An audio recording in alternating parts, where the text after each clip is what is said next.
Bonjour. Donc oui, effectivement, je suis Pierrick Lefranc, je suis manceau aussi d'origine, même si j'habite plus ici. Je suis chercheur-créateur, c'est-à-dire que je suis à la fois musicien, compositeur, directeur d'une compagnie artistique qui s'appelle Ici et Maintenant, et titulaire d'un doctorat en recherche-création obtenu à l'Université Aix-Marseille, et membre du centre Norbert Elias qui dédie une part de ses activités au rapprochement entre les arts et les sciences.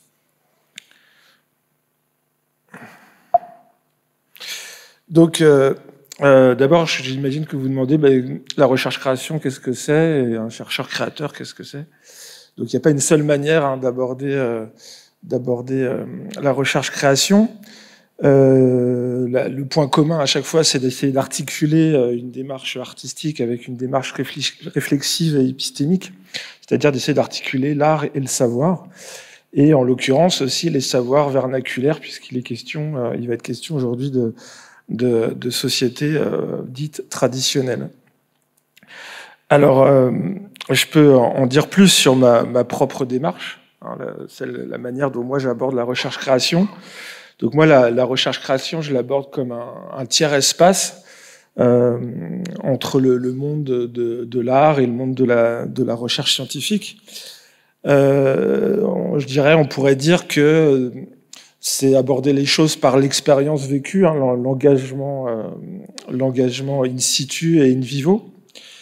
Et aussi, on pourrait appeler ça, pour reprendre les termes du chercheur Karl Havelange, une recherche compagne, c'est-à-dire que plutôt que, comme les scientifiques le font, étudier des objets, c'est-à-dire faire des études sur, par exemple, le Cata-Jack, dont il va être question aujourd'hui, je vais faire une recherche avec le Cata-Jack. C'est-à-dire, je m'explique, c'est-à-dire qu'il va être question d'essayer non pas d'établir des connaissances ou une connaissance figée sur ce que serait le Cata-Jack, mais plutôt de se poser la question, qu'est-ce que le Cata-Jack m'amène à penser, à faire, comment auprès de lui je viens à réinterroger des choses qui nous paraissent jusqu'ici évidentes, comme la définition de ce que c'est que la musique, ce que c'est que l'imaginaire, qu'est-ce que c'est que l'imagination, et plein d'autres choses que j'ai explorées pendant les plusieurs années où j'ai mené cette recherche. Et donc, pour ce faire, je me suis appuyé sur des techniques qui étaient plutôt issues des sciences humaines, puisque j'ai aussi une formation en anthropologie de la musique. Et donc, du coup, je me suis appuyé sur des enquêtes que j'appelle auto-ethnographiques, ethnographiques et auto-ethnographiques. Donc, ethnographique, c'est-à-dire que j'ai observé des situations dans lesquelles le Cata-Jack a été pratiqué, soit par des autochtones, soit par des non-autochtones, soit au Canada, dans le Grand Nord canadien, soit ici en France, dans des festivals ou dans des ateliers ou des stages. Et donc, ces observations sont devenues une composante active de mes processus de recherche. Donc, c'est-à-dire que toutes les réflexions qui étaient soulevées par ces observations et ces analyses venaient nourrir la manière dont je travaillais en tant que musicien. Donc, c'est tout ça pour vous dire que si je me considère comme un chercheur, je ne me considère pas pour autant comme un spécialiste de la culture inuite, c'est-à-dire comme pourrait le faire un anthropologue, c'est-à-dire que ce dont je vais vous parler aujourd'hui, moi, c'est pas un savoir que j'aurais constitué sur ce que serait le Cata-Jack ou la culture inuite, mais pour autant, je me suis appuyé sur des travaux de scientifiques qui, eux, avaient étudié ces cultures ou ces techniques de manière plus approfondie.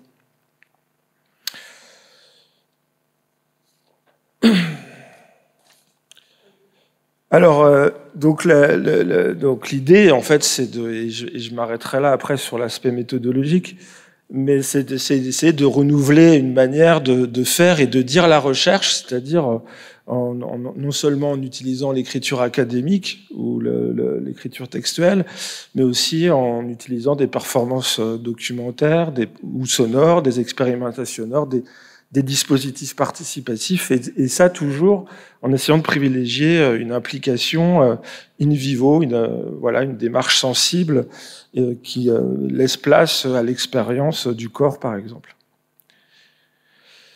Alors, je vais d'abord vous parler du kata jack, bien sûr. Donc, je vais pas forcément vous en donner une définition, mais je vais essayer de vous décrire ce que c'est. Ensuite, on essaiera de s'intéresser ce que j'appelle de manière au kata jack quand il est performé, quand il est en action, quoi. Et dans un troisième temps, on verra un aspect en particulier qui est ressorti de mon travail de recherche, c'est le lien entre l'imitation et l'imagination, et vous allez comprendre pourquoi au fur et à mesure, et c'est le sujet de la communication et le thème du panel de cet après-midi.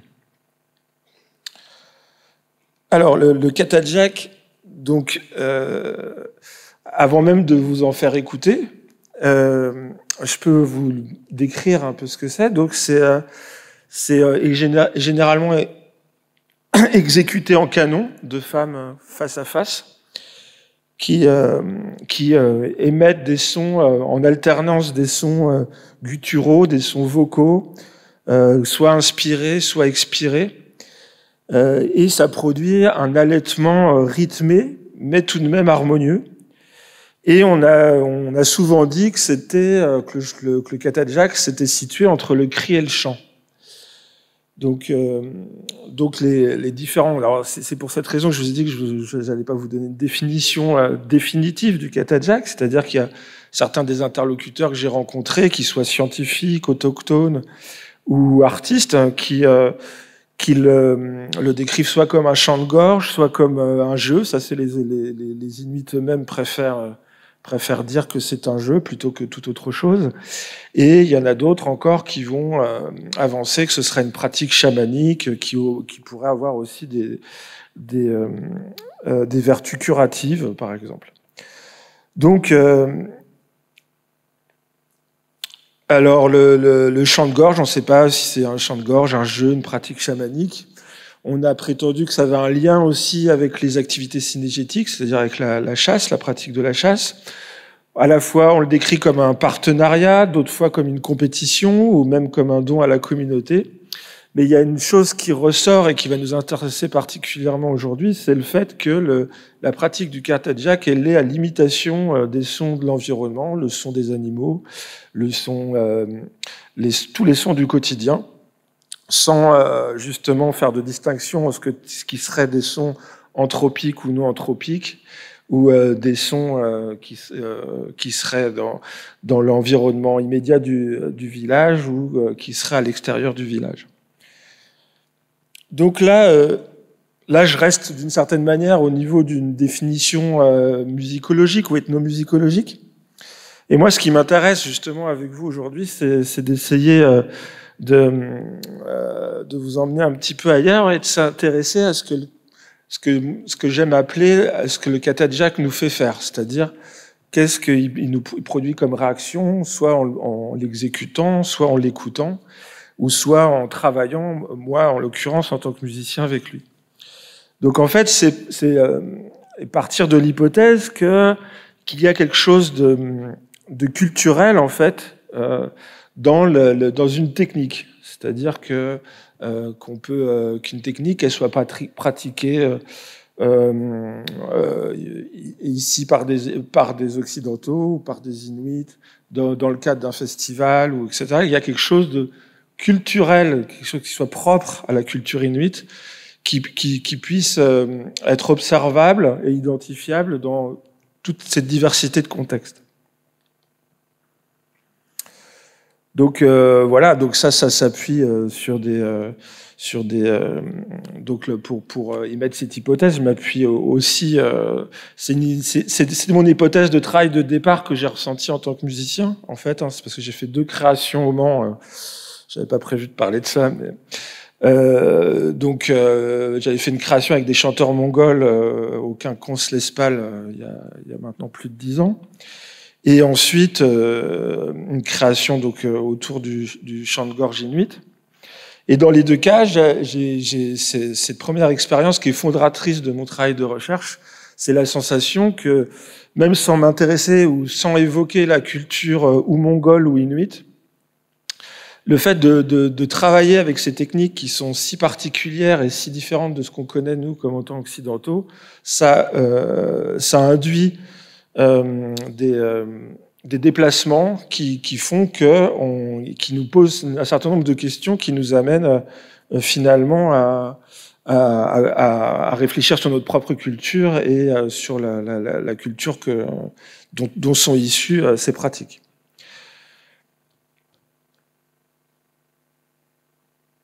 Donc maintenant, voilà, donc on vient enfin, certains diront, sur le vif du sujet aujourd'hui.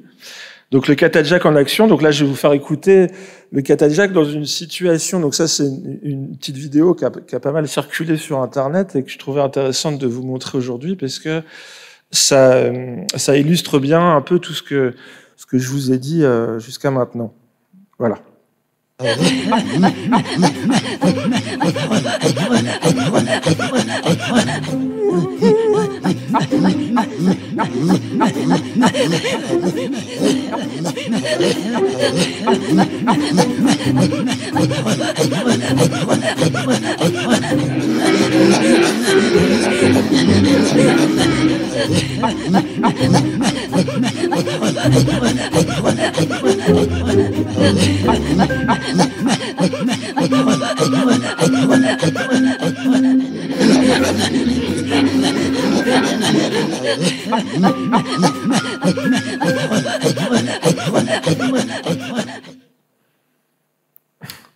Donc voilà, donc vous voyez la scène, donc une pratique vocale, voilà, qui surprend, qui même peut être incommode, voilà, qui complètement, qui paraît en décalage par rapport à certaines situations. Et donc là, c'est des deux chanteuses qui font, voilà, pour faire hommage à leur culture et pour défendre leur culture, font une démonstration de Katajak. Et voilà, on voit donc, je ne vais pas m'attarder sur la réaction qui a été celle du prince Charles et de Camilla. Mais voilà, donc c'est un peu pour toutes ces raisons que le Katajak a beaucoup fasciné les Occidentaux, hein, depuis le départ, hein, même dans les écrits de Kunrad Musen, dont il a été question tout à l'heure, il y a déjà des descriptions comme ça, d'étonnement, etc., de surprise, et puis voilà, c'est tellement des sons qu'on produit pas, hein, nous dans enfin, ça, c'est encore à relativiser, mais ça, j'aurais pas le temps de parler de cet aspect-là. Mais en tout cas, des types de sons, de l'appareil phonatoire que nous, on n'utilise plus, en tout cas, aujourd'hui. Donc moi, je me suis amusé à aller observer le Katajak dans des festivals de musique contemporaine, lors de stages, etc. Donc en particulier avec une des principales représentantes du chant de gorge traditionnel aujourd'hui au Canada, qui est en la personne de Akinisi Sivoirapik, voilà, qui est là sur la photo. Et puis, il y a aussi eu mes propres, bien sûr,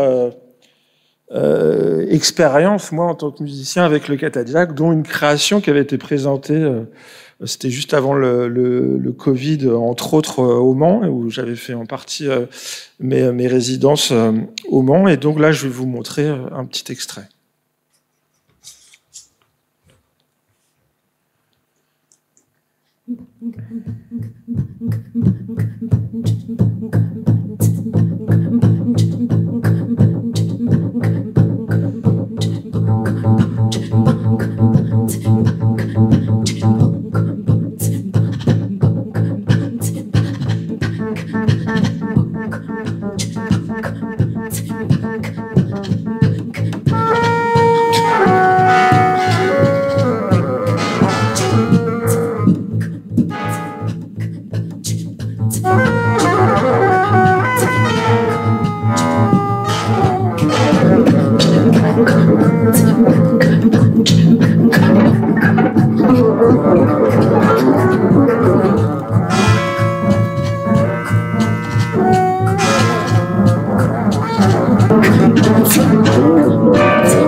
Voilà, donc là on voit que donc de pratiquer la musique avec cette technique, donc avec le compagnonnage de cette technique, comme je disais tout à l'heure, ça amène à jouer de manière différente. Enfin moi c'est ça qui m'intéressait, à savoir d'essayer de voir où ça nous amenait dans des pistes pour utiliser son instrument différemment.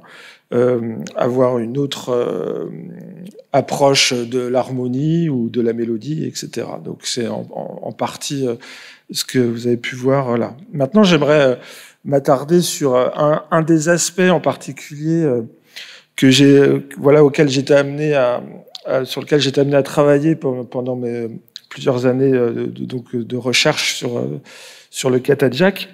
C'est le lien entre l'imitation, donc qui est une des caractéristiques, on va dire essentielles du Cata-Jack, c'est-à-dire que tous les sons émis quand on pratique le Cata-Jack sont liés à des sons qu'on a été écoutés et qu'on a imités et qui après on musicalise.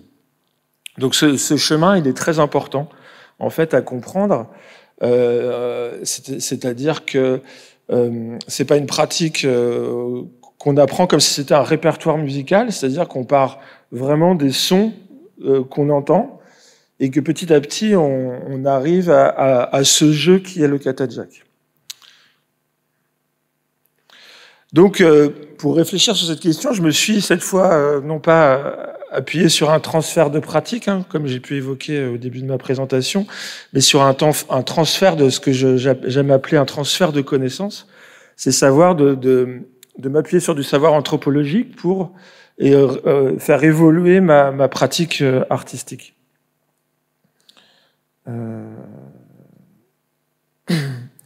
Donc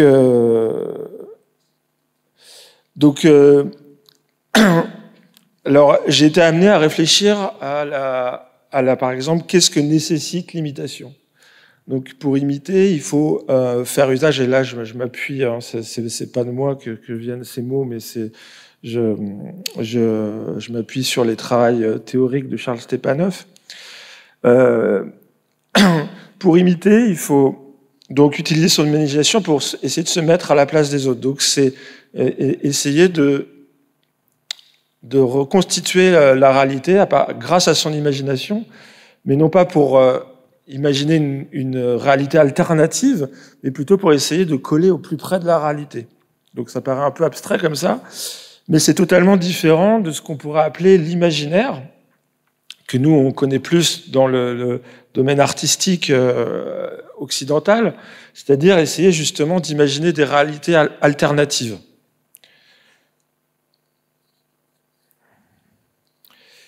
Donc, pour ce faire, j'aimerais faire une petite expérience, moi aussi, qui est un peu similaire à celle que ma collègue précédente vous a fait faire, mais cette fois sur un paysage sonore, non pas au Groenland, mais dans un petit village du Miujak, dans le Nunavik, dans le Grand Nord canadien, auquel moi aussi j'ai fait une campagne de terrain.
Donc,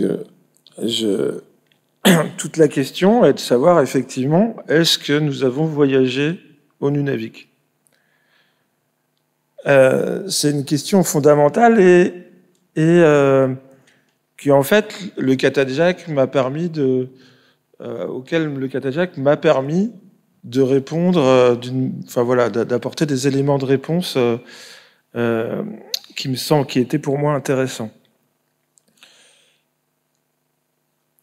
Donc ça, c'est pour ceux qui auront la curiosité d'aller sur mon site internet, j'ai une performance qui s'appelle Comment faire pousser un cri, qui se joue un peu actuellement un peu partout en France. Là, on a fait plusieurs dates et qui s'intéresse particulièrement à cette question. Et donc la question, c'est de savoir, avec ce que je viens de dire sur l'imitation, c'est de faire une distinction entre alors là, c'est quelque chose que je reprends à Tim Ingold, le regard sur le paysage ou le regard dans le paysage. C'est-à-dire, dans le regard sur le paysage, ce serait une observation distante et objectivante du monde. On regarde depuis une position externe. Donc c'est en fait savoir si, par cette écoute, on a vécu quelque chose ensemble ou est-ce qu'on a vécu quelque chose qui a un rapport avec le Nunavik. Et donc avec un territoire. Et le regard dans le paysage, c'est renvoie à une expérience incarnée. Donc et donc c'est qu'implique un engagement sensible, concret, même si c'est un engagement sensible et concret en différé. Hein, et c'est exactement ce que nous amène à réfléchir en fait la pratique du Qatajaq, c'est-à-dire le Qatajaq. Pour pratiquer le Qatajaq, il faut parcourir le territoire, il faut être à son écoute, et imiter, utiliser son imagination pour rentrer en relation avec le territoire. Et dans un second temps, après, on pratique le Qatajaq. Et pour l'enregistrement de paysages sonores, il y a un peu la même chose qui se met en place, c'est-à-dire il y a l'activité d'enregistrement du paysage sonore, c'est-à-dire qu'à travers cette activité, on va créer une relation avec le paysage, on va se rentrer en relation avec lui, alors qu'à une simple activité d'écoute contemplative, ça devient un objet sur lequel on a un regard extérieur.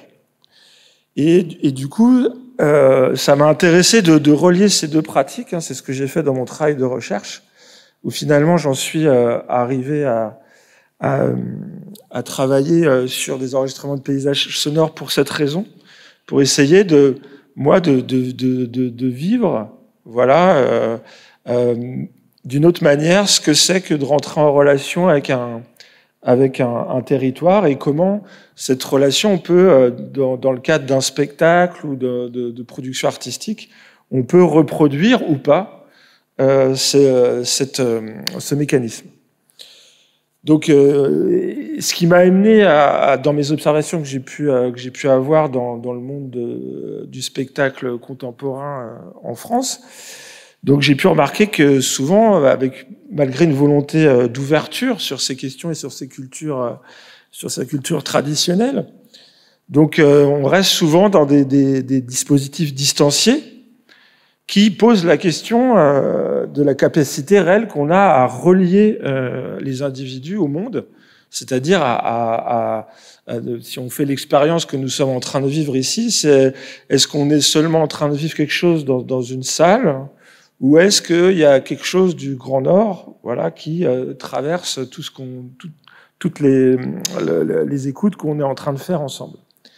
Et dans quelle mesure ça pourrait être le cas? Voilà, donc ça pose toutes ces questions, hein, il n'y a pas de réponse définitive, mais c'est intéressant pour venir questionner en fait nos manières de pratiquer l'art aujourd'hui, comment on peut les faire évoluer et comment ça peut être finalement un moyen de renouveler notre attention et en fait notre engagement en fait sensible dans le monde dans lequel on vit. Donc, juste pour conclure, je dirais que je voudrais insister sur le fait que le Qatajaq au final, pour moi, n'est pas seulement une pratique vocale, c'est une manière d'entrer en relation, du coup, avec un environnement, avec les autres, qu'il m'a amené à me déplacer artistiquement, c'est-à-dire que ma pratique artistique avant, cette recherche sur le Katajak, et ma pratique artistique maintenant n'a plus rien à voir. Et que c'est cette démarche de recherche-création que j'ai essayé de vous présenter aujourd'hui qui m'a permis d'opérer ces déplacements. Et je voudrais réinsister sur le fait que cette recherche ne cherche pas à constituer un savoir sur le Katajak comme le ferait un ethnomusicologue ou un musicologue, mais à imaginer d'autres manières de faire de l'art et de rentrer en relation avec le monde. Voilà. Et j'espère voilà, avoir pu partager toute cette réflexion avec vous. Et je vous invite à aller consulter mon site internet, donc compagnie Ikinung, où voilà, vous pourrez constater que tout ce cheminement, donc ce travail avec le Katajak, ce cheminement, ce compagnonnage avec le Katajak m'a amené dans plein d'endroits différents, dans plein de processus différents, que ce soit des processus réflexifs ou artistiques. Et donc, je ne vous ai présenté ici qu'une toute petite partie. Voilà. Je vous remercie de votre attention.